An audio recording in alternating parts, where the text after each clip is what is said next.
اعلان نبوت کے 7ویں سال 7 نبوی میں کفار مکہ نے جب دیکھا کہ روز بروز مسلمانوں کی تعداد بڑھتی جا رہی ہے اور حضرت حمزہ اور حضرت عمر رضی اللہ تعالی عنہم جیسے بہادران قریش بھی دامن اسلام میں آ گئے ہیں، تو غیظ و غضب میں یہ لوگ آپے سے باہر ہو گئے اور تمام سرداران قریش اور مکہ کے دوسرے کفار نے یہ اسکیم بنائی کہ محمد صلی اللہ علیہ وآلہ وسلم اور آپ کے خاندان کا مکمل بائیکاٹ کر دیا جائے اور ان لوگوں کو کسی تنگ و تاریک جگہ میں محصور کر کے ان کا دانہ پانی بند کر دیا جائے تاکہ یہ لوگ مکمل طور پر تباہ اور برباد ہو جائیں۔ چنانچہ اس خوفناک تجویز کے مطابق تمام قبائل قریش نے آپس میں یہ معاہدہ کیا کہ جب تک بنی ہاشم کے خاندان والے محمد صلی اللہ علیہ وآلہ وسلم کو قتل کے لیے ہمارے حوالے نہ کر دیں تو اس وقت تک کوئی بھی شخص بنو ہاشم کے خاندان سے نہ تو شادی بیاہ کرے گا، کوئی بھی شخص ان لوگوں کے ہاتھ کسی قسم کے سامان کی کوئی خرید و فروخت نہ کرے گا اور کوئی بھی شخص ان لوگوں سے میل جول، سلام اور کلام اور ملاقات اور بات چیت نہ کرے گا اور کوئی بھی شخص ان لوگوں کے پاس کھانے پینے کا کوئی بھی سامان جانے نہیں دے گا۔ منصور بن اکرمہ نے اس معاہدے کو لکھا اور تمام سرداران قریش نے اس پر دستخط کر کے اس دستاویز کو کعبہ کے اندر آویزاں کر دیا۔ ابو طالب مجبوراً حضور صلی اللہ علیہ وآلہ وسلم اور دوسرے تمام خاندان والوں کو لے کر پہاڑ کی ایک گھاٹی میں جس کا نام شیب ابی طالب تھا پناہ گزین ہو گئے۔ ابو لہب کے سوا خاندان بنو ہاشم کے کافروں نے بھی خاندانی حمیت اور پاسداری کی بنا پر اس معاہدے میں حضور صلی اللہ علیہ وآلہ وسلم کا ساتھ دیا اور سب کے سب پہاڑ کے اس تنگ اور تاریک درے میں محصور ہو کر قیدیوں کی زندگی بسر کرنے لگے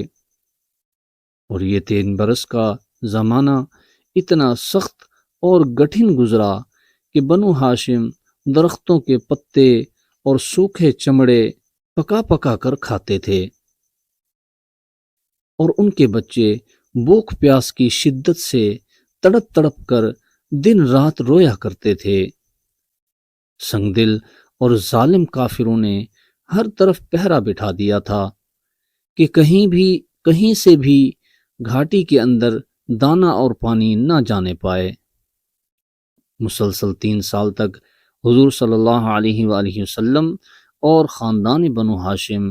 ان ہوش ربا مصائب کو جھیلتے رہے، یہاں تک کہ خود قریش کے کچھ رحم دلوں کو بنو ہاشم کی ان مصیبتوں پر رحم آ گیا اور ان لوگوں نے ان ظالمانہ معاہدوں کو توڑنے کی تحریک چلائی۔ چنانچہ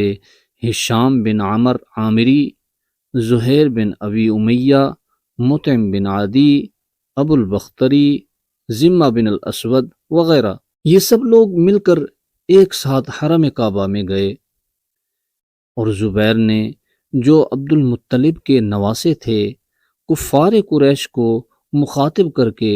اپنی پرجوش تقریر میں یہ کہا کہ اے لوگو، یہ کہاں کا انصاف ہے کہ ہم لوگ تو آرام سے زندگی بسر کر رہے ہیں اور خاندان بنو ہاشم کے بچے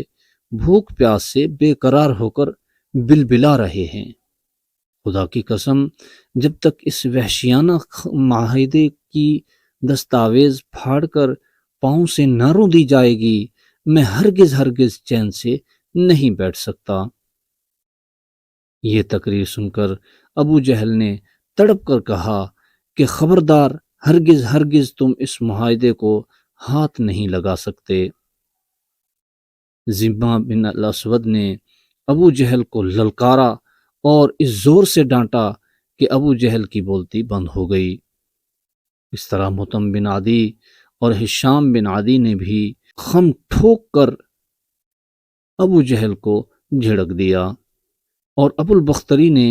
تو صاف صاف کہہ دیا کہ اے ابو جہل، اس ظالمانہ معاہدے سے نہ ہم پہلے راضی تھے اور نہ اب ہم اس کے پابند ہیں۔ اسی مجمع میں ایک طرف ابو طالب بھی بیٹھے ہوئے تھے۔ انہوں نے کہا کہ اے لوگو، میرے بھتیجے محمد صلی اللہ علیہ وآلہ وسلم کہتے ہیں کہ اس معاہدے کی دستاویز کو کیڑوں نے کھا ڈالا ہے، اور صرف جہاں جہاں خدا کا نام لکھا ہوا ہے اس کو کیڑوں نے چھوڑ دیا ہے۔ میری رائے یہ ہے کہ تم لوگ اس دستاویز کو نکال کر دیکھو، اگر وہ واقعی اس کو کیڑوں نے کھا لیا ہے جب تو اس کو چاک کر کے پھینک دو، اور اگر میرے بھتیجے کا کہنا غلط ثابت ہوا تو میں محمد صلی اللہ علیہ وآلہ وسلم کو تمہارے حوالے کر دوں گا۔ یہ سن کر مطعم بن عدی کعبے کے اندر گیا اور دستاویز کو اتار لایا، اور سب لوگوں نے اس کو دیکھا تو وہ واقعی بجز اللہ کے نام کے پوری دستاویز کو کیڑوں نے کھا لیا تھا۔ مطعم بن عدی نے سب کے سامنے اس دستاویز کو پھاڑ کر پھینک دیا، اور پھر قریش کے چند بہادر باوجود کہ یہ سب کے سب اس وقت کفر کی حالت میں تھے، ہتھیار لے کر گھاٹی میں پہنچے اور خاندان بنو ہاشم کے ایک ایک آدمی کو نکال کر لائے اور ان کو ان کے مکانوں میں آباد کر دیا۔ یہ واقعہ 10 نبوی کا ہے۔ منصور بن عکرمہ نے اس دستاویز کو لکھا تھا، اس پر یہ قہر الہی ٹوٹ پڑا کہ اس کا ہاتھ شل ہو کر سوکھ گیا۔